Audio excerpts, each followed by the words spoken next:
I find myself a concerned observer of the current political campaigns. As I listen to the rhetoric on both sides, I think that we need to stop thinking that our solution lies in a politician of any nature, but rather someone and some people who are problem solvers. I came across an interesting article the other day, and that's what got me started along this thinking, and that has to do with the fact that every day 10,000 people will reach the age of 65. Now, for decades, we have looked at 65 as the time to retire. That's the point where you can say, I've done my work, I've contributed to the culture, I've raised my children, I can now live in my home that's paid for, and I can retire. The dream at one point contained a pension or retirement plan, but things have changed. And as I looked at, and I've been doing a little research and looking at the elements within that conversation and how drastically they have changed, and partially because I faced that mark myself in the not too distant future.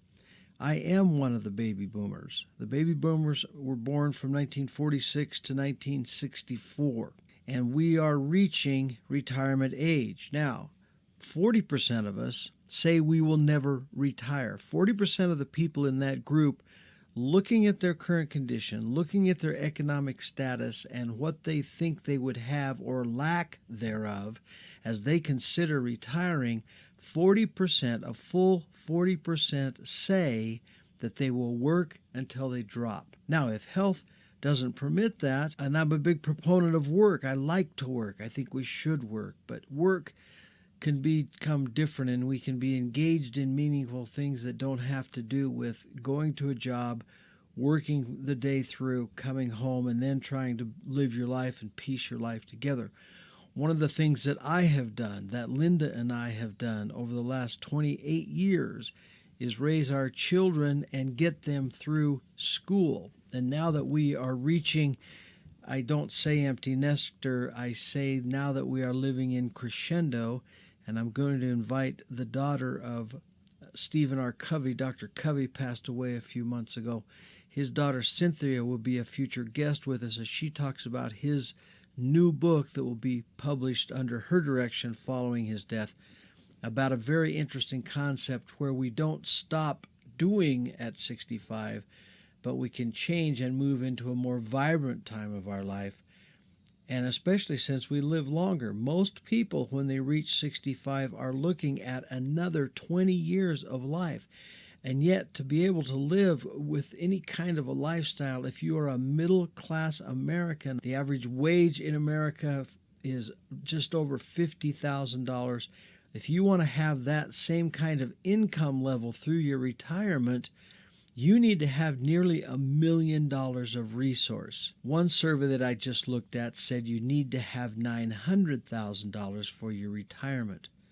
Another service I looked at, another piece of information I looked at, indicated that for a man retiring at the age of 55, he needs $153,000 just to cover medical expenses, non-traumatic, to keep himself insured for his medications, his prescriptions, his health care and maintenance, but without traumatic injury or disease, $153,000. And for a woman, her time frame begins at 65, and she needs $213,000 of viewable resource. But our average savings in what is now our savings plan is very different, and we've come to a new reality there. In 1980, 40% of Americans had a retirement plan. Today, 15% have that resource because the 401k is now 30 years old, and the 401k was an effort to supplant the pension idea and give you your own personal savings account that you could keep free from taxing and create a revenue there. But the average 401k is about $60,000. Well, if I'm looking at retirement and I need nearly $1 million and I have a 401k worth $60,000, I'm going to go through that pretty fast. And then you look at Social Security, which is the other prop that we have all been told by our politicians that would be there for us. That resource, at the very best, it's under $2,000. The problem we have, a full 30+% of Americans now reaching the age of 62 take that retirement. And if you take your retirement at 62, it is much less than if you take your retirement at age 70. And so when you take that retirement at 62, you are cheating yourselves out of a substantial amount of dollars, but those dollars are a necessity. It's not like I'm going to retire and then my Social Security is this nice little bump of 600 or 1,200 or 1,000, 1,500 or 25, or I don't think anyone gets over that. But let's say it's whatever it is. Let's say it's $1,000. That's not a nice bump of 1,000 that we can now spend as we wish. That's a necessity.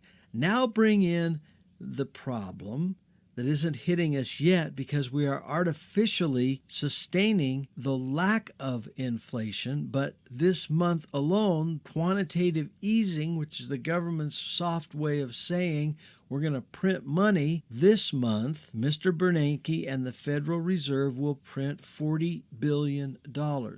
Once it is put into circulation, it will devalue the dollar. Since this administration, and I'm not beating up on the administration, I'm just stating a fact here, since this administration, or over the last 4 years, I'll say it that way if you want a softer phrase, but we have to stop being soft and we have to start being eyes wide open, looking at what's going on. There are two rays of hope, and I'll share those with you as soon as I lay out a little more of this foundation. We have seen our gas go from about $1.85 to now $3.85. That's a 117% increase in the cost of a gallon of gas. Now, if inflation hits us in the next 5 or 10 years, which it will, there's no way that it cannot, then that set income of, let's say, that $1,000 that I have as a Social Security benefit, that $1,000 will go not very far for $4 gas, but what will it do with $10 gas or $20 or $30 gas? Every day, 10,000 people reach that age of 65. That's one person every 8 seconds. It will go on for the next 19 years. And as those people draw upon Social Security or look to their 401k, they're going to find both not only lacking, but also in danger of collapse. And so, where is the hope? Well, the hope lies in two things. The hope lies in, number one, we have to take upon ourselves the personal responsibility for ourselves. And I'm as bad as anyone in assuming this role, but as I look at what's happening, I have to engage myself. I have to do some things that are causing me to step out of my own personal comfort level.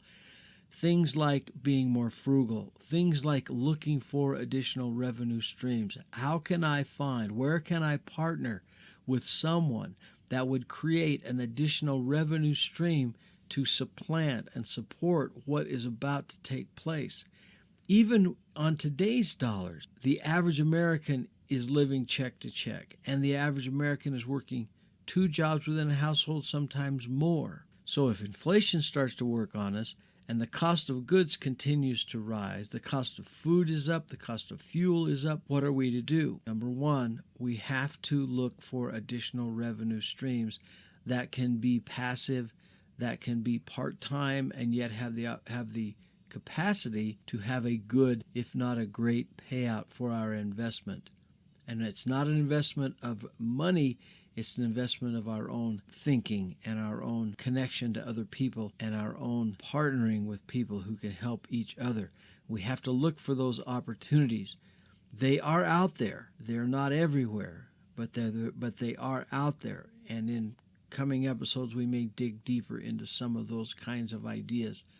The second, ray of hope. So number one, don't be afraid of who you are, and don't be afraid to reevaluate yourself and look to your own vision and look to who you believe you can be and find partnership for that growth.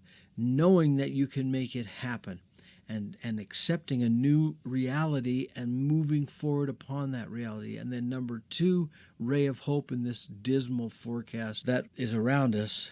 Well, there's actually a third, and I'll share that too. The second is we have to be active in the process. We have to question everywhere. We have to question billing practices of businesses. We are now finding that there is a huge amount of dollars, millions of dollars a day, taken out of 401ks by the businesses that are managing those 401ks. Not to say that a manager is not worth his due or her due, but we need to be questioning fees. We need to be asking about our dollars. We need to be protecting and responsible for our own resource, not only in our dollars, not only in the places we do business, but also in our political world, in our politicians. I think it's fair to say that I don't believe any politician. I honestly, my trust factor with any of them is very, very low. So we have to explore who they are. We have to try to vote who we think would do the best, and then we have to hold them accountable. I think we need people who address the problems honestly, candidly, and not only say there's a problem, but also show us what they would do and how that would work in a plausible, realistic path forward. If they don't show a path forward and they're just using the problem to scare me into them as solution, I would question that. I would question that as a ploy and a trap. Show me the way and then let me hold you accountable. Don't vote for politicians. Look for problem solvers. I think that is what has to happen. Now, the third thing that I mentioned to you, the third thing is that the great redemption of what is about to come to us is that we're all in it together. And if we have economic collapse, which could take place, or we have inflation, which probably will take place, we all will be in it together. And because we are free, because we have the ability to reason and think and look and partner and become part of this community, we will find a way through it. It may be a very different looking world, and I really am not talking in terms of doomsday and naysaying. I don't want to go there. I've never felt that that was a solution, because I'm optimistic for what is coming at us. I'm optimistic for my children. I'm optimistic for my grandchildren. I know that this country is the greatest experiment in personal liberty that has ever been on the face of the earth. It is up to us to preserve it, and we have to become smarter and engaged and hold people accountable, especially those people who would ask to be our leaders. And too many of us have allowed ourselves to become complacent, because that's easy, and have allowed ourselves to let someone else tell them what they will do for us, because that's simple.